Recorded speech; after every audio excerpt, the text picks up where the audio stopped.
Hello and welcome to the Owning Your Menopause podcast. My guest today is a pre- and postnatal fitness expert, motivational speaker, and the founder of Strong Like Mum, a platform dedicated to empowering women through pregnancy, motherhood, and beyond. As a mother of four, she is passionate about breaking the stigma around maternal health, fitness, and mental well-being. With a background in athletics and a deep understanding of motherhood's physiological and psychological challenges, she has become a leading voice in the industry. She advocates for a realistic, sustainable approach to movement, strength training, and self-care. Through Strong Like Mum, she provides education, workouts, and coaching that helps mothers feel strong, confident, and capable at every stage of their journey. She regularly collaborates with top health and fitness brands, contributes expert insights to media platforms, speaks at events, championing the message that women can embrace both motherhood and their personal goals without compromise. Her mission is to redefine motherhood by proving that strength, both physical and mental, is achievable, sustainable, and an essential part of women's well-being. Not only is she all of that, she's become a great friend, and we are now collaborating on a very exciting project which we will talk about. But today's guest is Shakira Akabusi. Welcome, Shakira. Hello. Oh my gosh, what a great thing to hear. I was just like, oh, this is a great way to start a day. I love doing those intros because I think sometimes when you go on podcast, you sort of forget, like, actually how much you have achieved, and like sometimes, why am I here talking about what I've achieved? And I think it's always really nice to kind of, have that reminder, because you've done a lot, you are amazing, and there is much more to come. Oh, thank you. Well, So I'm going to start back at the beginning, I guess, because I know that you're in sort of that probably betwixt phase of kind of postpartum, coming into perimenopause. And I know, as I've mentioned, we're going to talk about this amazing sort of campaign that we've created, Move the Gap. But first of all, let's go back. What inspired you to start Strong Like Mum, and what gap did you see in pre and postnatal fitness?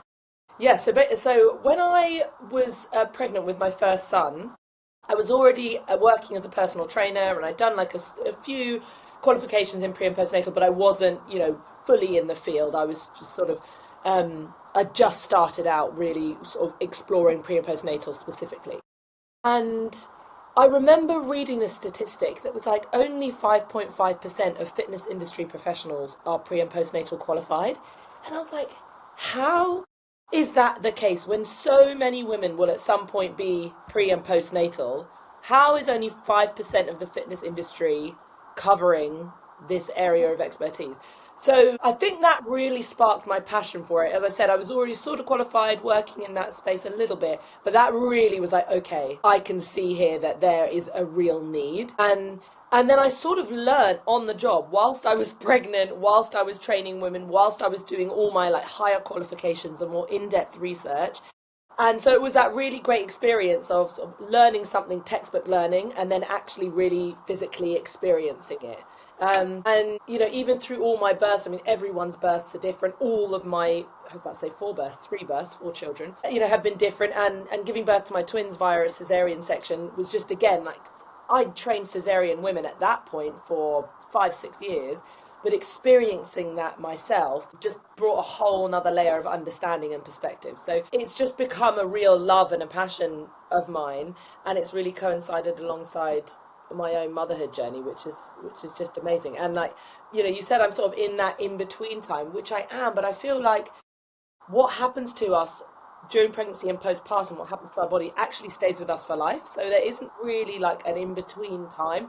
Yeah. I've worked with women who are like 10, 20 years postpartum, and we have to go right back because there was something that they didn't address at the time that is still now causing them knee pain or backache or whatever. Yeah, it's funny because you're like reading my questions. I always knew we had kind of like that brain connection, because I think it is exactly that. And talking about, we will come to that, like these life stages that women have, they are obviously different, but I think they are very similar. And actually, like you have said, it's that learned experience, I think, which is really important when you're working with women, because not only do you understand, but you can be really empathetic, and we kind of get it. And I think it's funny because when I came into the space, I was following a male trainer, and I was like, you don't get it. And that wasn't, there's no disrespect at all, but it was like the fatigue that one has at these different life stages, the juggle of what mums have to do. And, you know, when we say postpartum, like, I think, again, there's that assumption that postpartum is, you know, 1, 2, 3, 4, 5 years. I mean, I know obviously there is that level after birth, but, you know, I very much still, with my 18 and my 15-year-old, feel like I'm juggling, you know, the same emotional, different because they can express themselves, but the emotional needs and sometimes actually the physical and mental part of that. Coming to that, what would you say then, because obviously you've come into the space, what are some of the biggest misconceptions about exercising during pregnancy, and how do those beliefs impact women's confidence to stay active in later life? So I feel like the biggest myth is that the female body is somehow weaker or broken after pregnancy, you know, postpartum.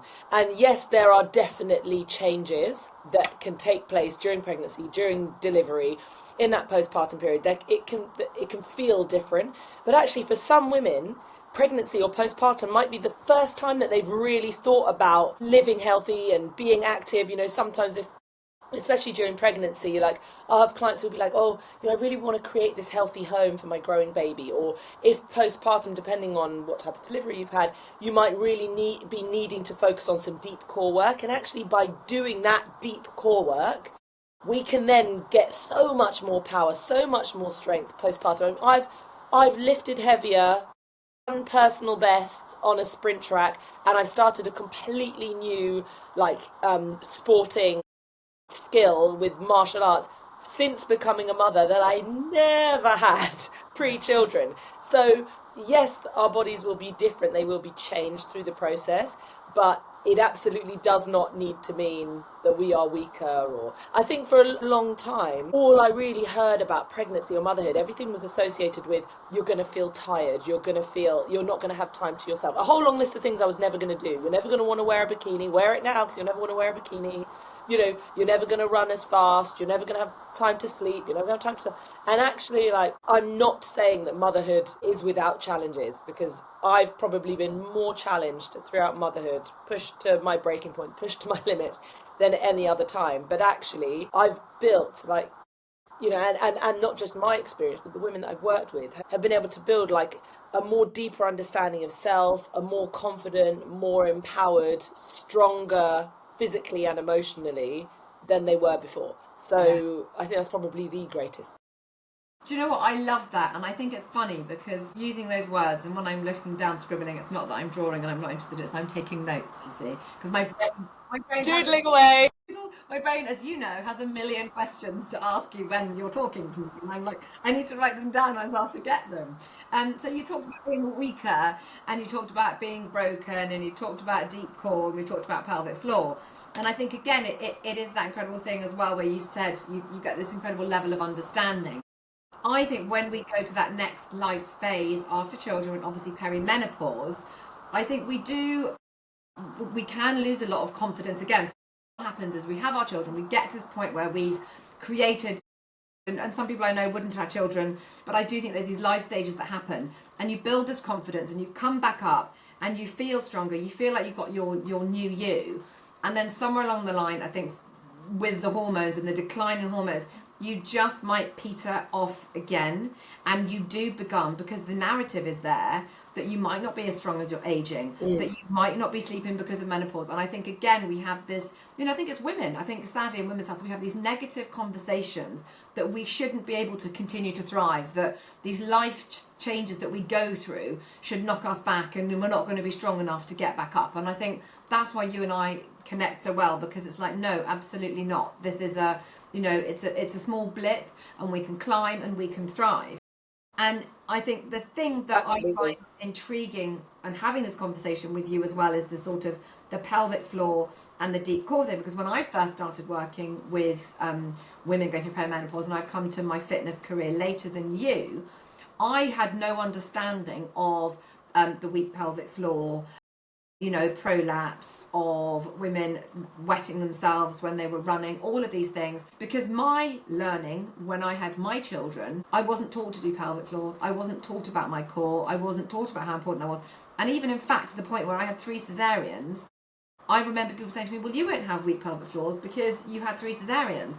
And there was a time when I couldn't go on a trampoline, but thankfully to lovely Claire Bourne, physio, and learning about my pelvic floors, I can now go on a trampoline. Maybe not for as long as I want to, but I can. And so again, it's empowering women and saying, no, we can treat these things. And I think that's the thing, is that with the pelvic floor, all these things become barriers to exercise. And so I think it's really important, the conversation you're having with women, to make these changes postpartum, because it will impact them later in life if they don't.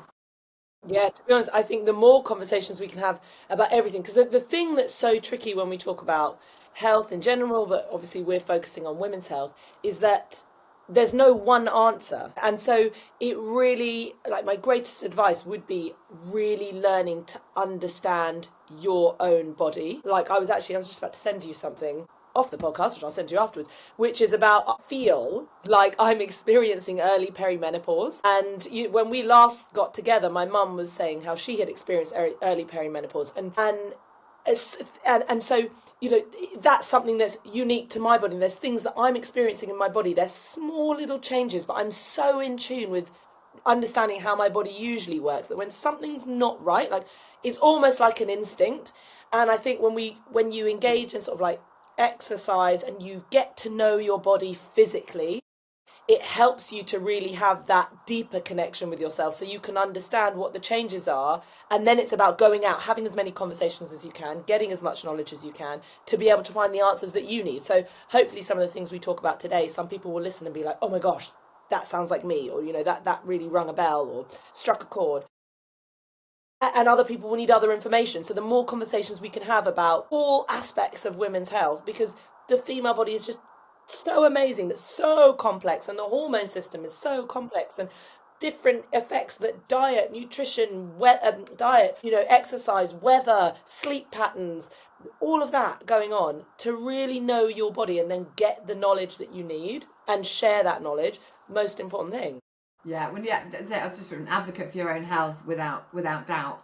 And I want to kind of come on to that, because again, I think one of the myths that I like to bring up, you've got your new mums, your postpartum, especially after C-section, which we've talked about, and then perhaps prolapse, long-term health benefits like bone density and muscle preservation, which you and I both know. Again, your bone density peaks at 30, your muscle mass declines after the age of 35.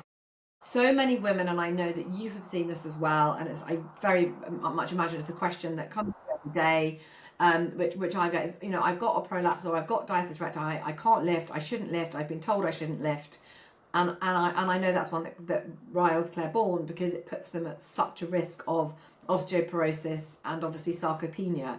What is what's your stance on that? It's so important. It's actually why I also think that this conversation needs to reach the younger generations of women. Like you said, so we're not just getting there when all of a sudden we're experiencing perimenopause and we're like, what are the answers?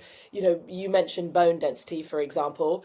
There's research suggesting that for women, we reach our peak bone density in our 20s, which means if we are doing the right type of exercises to get, and nutrition, to get as much quality bone density as we can, then by the time we start reach that age where it naturally starts to decline with age, we've already got a better starting point. So we need to be talking to the younger generations about engaging in impact exercise, engaging in weightlifting, everything that you've just mentioned. And I also think it's really important that we don't villainize any type of exercise. There's a big push for resistance training. Amazing. But it's not that we're villainizing cardiovascular exercise. It has its place, but resistance training has obviously been underappreciated and undervalued for so long. So we need to make sure that we're having that conversation as well, bringing that to the forefront of people's minds and lives. But yeah, I think, as you said, we need to really be talking about, and I'm really interested as well at the moment in women are having children statistically later and later. Some women are having children in their 40s, late into the 40s. And we're getting this crossover of hormones from postpartum to perimenopause, and how those different fluctuating hormone levels cross and what that does to the body. Even understanding that women have, and I love, like a puzzle. I think, like you said, our brains work the same, Kate. So I've got like a million things in my head, but it's almost like pulling together pieces of a puzzle, because we know that women are are experiencing more stress in their 30s than at any other time in their life. And then we can see this trend of women entering perimenopause already depleted. So it's no wonder that we associate menopause with, oh, I'm going to be tired and, lose muscle mass, lose bone density, because we're already entering that period of our lives stressed, overworked, overdemanded, touched out, And then how are we meant to cope? Actually, menopause itself, again, if you look at other areas of the world, there was this research that came out about this tribe in, I want to say Tanzania. I don't know if you know the study I'm talking about. I think it's Tanzania. And they were exploring this study and they found that the postmenopausal women were the best hunter-gatherers. And they had and it sort of sparked this whole grandmother theory, how they were able to nurture and provide for the tribe. And I just think that, like I said, it's putting together pieces of the puzzle. There's so many aspects of health, and not to make that sound overwhelming, but yeah, I think the more that we can share and I think you're right. and feel educated ourselves. When you said you thought you were early menopause and you're too young, I'm going to come on. Can you just, for everybody's benefit, how old are you? I'm 37 years young, not a day over 25. I'm 37. Okay, so I think that kind of is key, because actually, when I think back, so I started trying for my fourth child when I was 37, and very sadly, and again, very honest, I think sharing as a thought, I had 4 miscarriages before I had him. So clearly, something in my body was like, my eggs are not the same quality that they were. So I ended up having him in my 40s, and I literally think the stress of not being able to get pregnant, then the miscarriages, thinking I'd get pregnant, still looking after kids, business, Yes, obviously I got pregnant and it was wonderful. I literally hit perimenopause pretty much at around about 41, 40, 42. And everybody I spoke to was like, that's really early, but it's not. Perimenopause is 10 years. Average age of menopause is 51. So therefore it makes sense. And we do know, and again, research would say that women of colour, Southeast Asian women, they do have an early menopause, and that they should start looking for symptoms. And that's the reason I asked, at around about the age of 35. Mm. And symptoms vary, more like hot flashes. Hot flashes, I'm American suddenly. Hot flushes even. Flashes. Are more prevalent, and everybody has that different thing. So I think that is it. I think it's exactly that. It's having these conversations, because I wish, and it's so frustrating, because I am an intelligent person, and like you, I could soak up research. How did I not know about perimenopause? How did I not see it coming? Because I guess I wasn't educated. It wasn't talked about. My mum didn't tell me. And yet when I was pregnant, and this is maybe what should happen when you're pregnant and you're told you're a geriatric mother, which is what I was when I finally perhaps that's the time to say, look, because you are an older mother, you may feel these symptoms coming on, and it won't necessarily be that you're just postpartum. It potentially could be that you are backing onto a perimenopause. That would be the prime time actually for the NHS to have a conversation with women and kind of educate them. But who am I to sit here with you and tell the NHS what needs to be done? Well, you're an expert in your field, Kate, is who you are. Yeah, well, and so are you. So here we are, new mission. Let's see what else we can tackle. I'm going to come to this because I think, again, this is a key one, and I know you touched on the strength training, but again, it's bringing those pieces through and threading them into later life and longevity with strength training. So not only do we know, obviously, that strength training is good for our muscle, we've talked about that, and for our bone density. How else can that help us, as we carry on, lean muscle mass being that key to longevity? Like, why is it so important? Gosh, question, so many things. Obviously, it can help us with our metabolism and our digestive process. It can help to support our joints. So we know that our joints, can become stiffer and more immobile as we age, especially if we're leading like a sedentary lifestyle, so we're not getting up and being as active.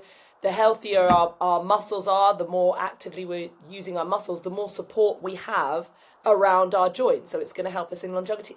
It's going to help us with our posture. The older we get, the senior generation senior population often tend to sort of have this sort of hunched forwards position, either because they're looking at the floor and they want to avoid the risk of falling, or, sitting long periods of time at a desk for whatever reason. If we sustain some resistance training, help to strengthen the upper back muscles, stretch out the chest, we can achieve a better posture, which is going to help reduce the risk of falling.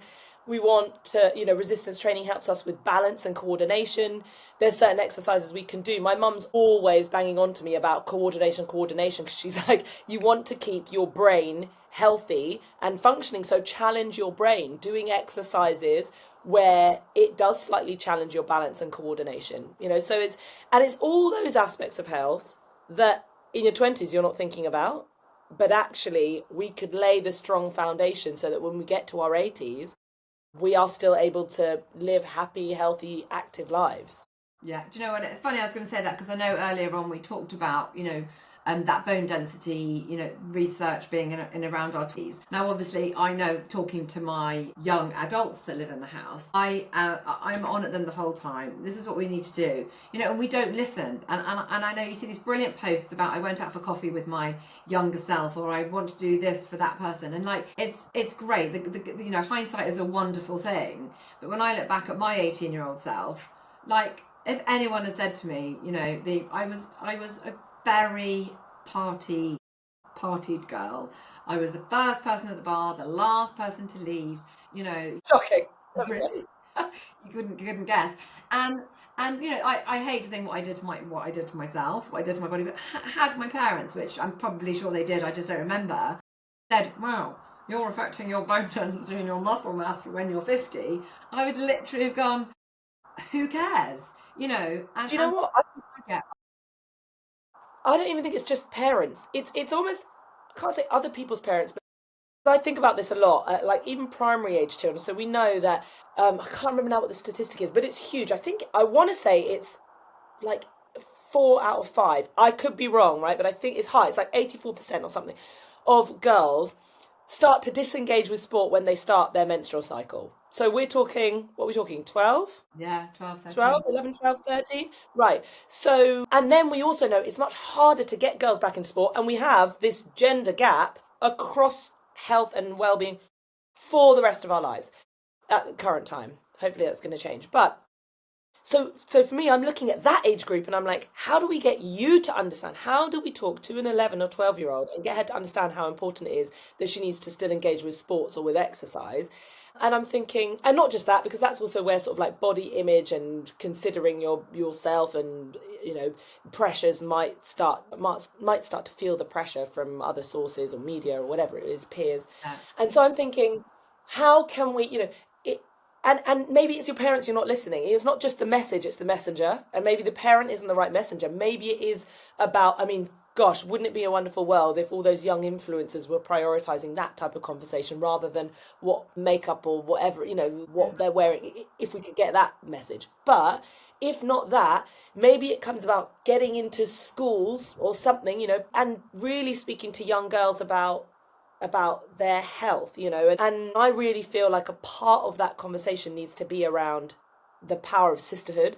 We go through that horrible period of time where like everyone's sort of a frenemy, or you're kind of chasing after, you see each other as competition. And if we could eradicate that and explain to girls already before secondary school, you need to be each other's biggest ally, and this is how and why you need to protect and respect your own body.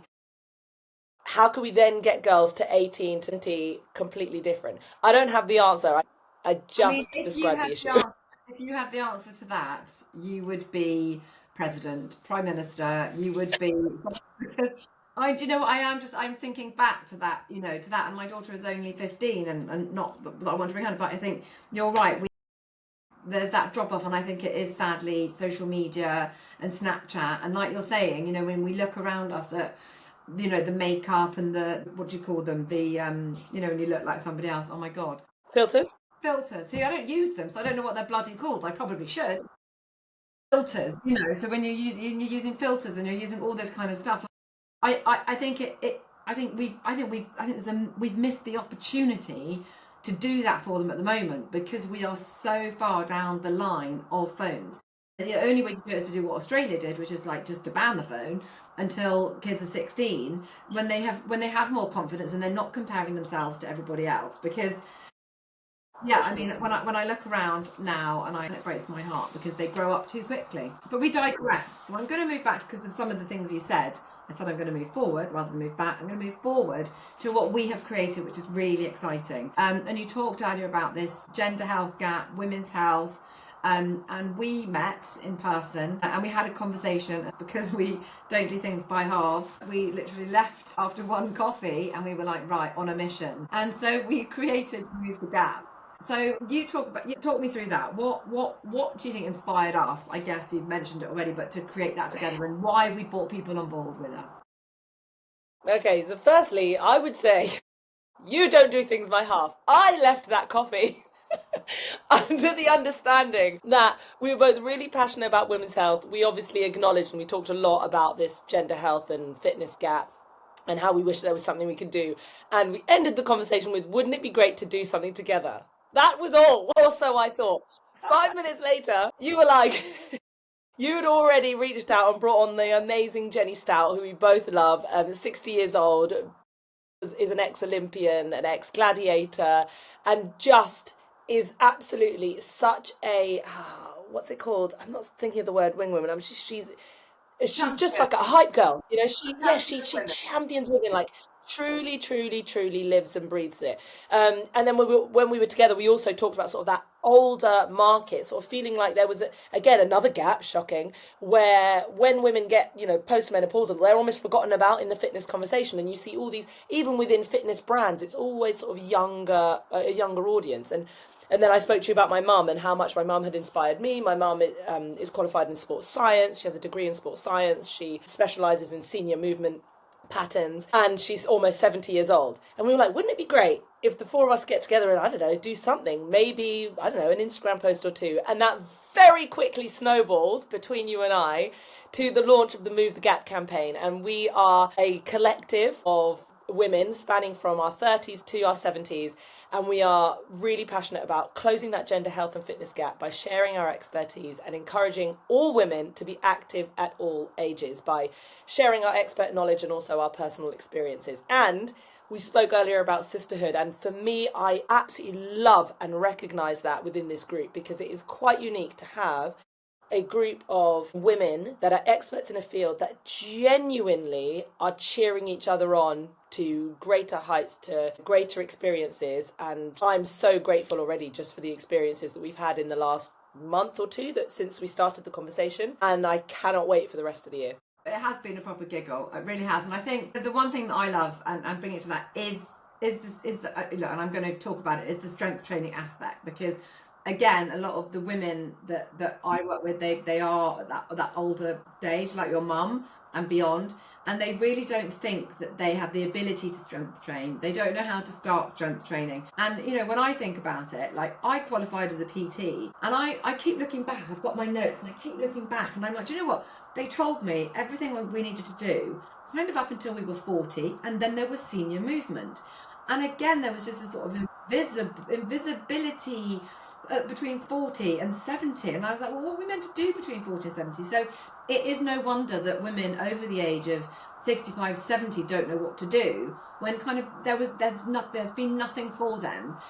And even to that end, when I went to be personal trained at times of my life before I was a trainer, I wasn't taught the importance of strength training. And so I think it is so important for elder women to be able to access that. And that's why your mum is such a good advocate of that. She's so strong. And yes, of course, I know that she, is a trainer, but it's not been easy for her either. And I think that is the wonderful sort of story behind it all, is that people might look at us and think it's easy for them, but we've all come to this with our own different life challenges that might have got in the way of us having a fitness journey. Yeah, absolutely. It's interesting because my mum was always so active, and she's big on strength training. She's super strong. And like I said, it's not been without challenges, but she's sustained it. And it never, until I got into the field, and like I said, I started hearing only 5% of fitness industry professionals understand about pre and postnatal health. When I understood that, it was like, wait, all women aren't doing this? Because the woman that I had in my life that was demonstrated all this to me was super active, and she was doing it. But she was, at the time, one of the few women that really had these expertise and had this knowledge and was doing it. Gosh, when I see my mum now, she was in California not too long ago, and she called me and she was like, I've just finished a round of tennis. She was like, I think I'm done for the day. And she was like, I might just go to the gym and do some pull-ups. And I was like, this is amazing. You are almost 70, and I just wish that everybody had that type of mindset where not only were they doing it, but they enjoy it. Yeah. And that's the other nut to crack, I think, when it comes to fitness, is trying to get it away from having to be a chore and actually helping women to enjoy the experience of exercise. So hopefully we can cover all of that with Move the Gap. Yeah, no, I think we can. Now, our time is flying by. I'm going to ask you a final question, which actually kind of is the whole thing. Let's go with Strong Like Mum, let's go with perimenopause, and let's go with like Move the Gap. And what's the one thing to the listeners here, to the probably predominantly women, annoyingly, because we'd love men to join the conversation, but what is the one thing you hope that every woman takes away from all of those entities and would put into her daily life, no matter where she is on her journey? So whichever part she kind of pulls to and relates to within this conversation. Do you know what we have? Well, it's something we haven't talked about yet. And I think for me, one of the hugely important things for everyone, but as you said, we're focusing on women's health here, is the connection between our body and mind, and how beneficial exercise and movement can be for our mental well-being. And I used to suffer, I have a history of high anxiety, and I really had quite extreme and severe OCD, where I was unrecognizable and really sort of started to escalate throughout my first pregnancy and towards my second pregnancy. And I have now completely recovered, and I did that with all holistic methods. Not to say that medication doesn't have its place, because for some women that's the right choice. For me, I did a combination of talk therapy, hypnotherapy, and then exercise. And now exercise, being active, being healthy helps me to really be able to manage my mental well-being. And, you know, and that's, exercise is a part of it. Rest is also the other part of it. It is just, if there was one word I think that we could use for the whole of the health and fitness conversation, it would be balance. And it's like, it sounds so simple, yet we really struggle as human beings to do it. We seem to really go one way or the other, like, oh, I haven't done anything all week, or I've been to the gym 3 times today. You know, it's like, and I'm just looking for, and even when I go on social media and I look through accounts, so often people seem to be extremes of something. It's like, you know, I'm the messy mum, or I'm the, you know, coffee lover, or whatever. And I'm just like, where is the space for balance? Because that's really what we need to thrive. And that's what our body needs to reach homeostasis, is to find balance. So we need exercise, we need resistance training, we need cardio, we need sleep, we need days off, we need friendship and community. Sometimes we need time by ourselves. Like, you know, we are not like one dimensional, and being able to just respect your body where it's at. You know, there's days where I've got so much energy, depending on what my hormones are doing. I've got so much energy, you know, you and me are both up at 5, and I'm like, and then you're there answering my texts already, and we're like, we're both awake and we can't wait to get started with the day. And then there's other days where like my alarm goes off at 7 and I'm just like, Yeah.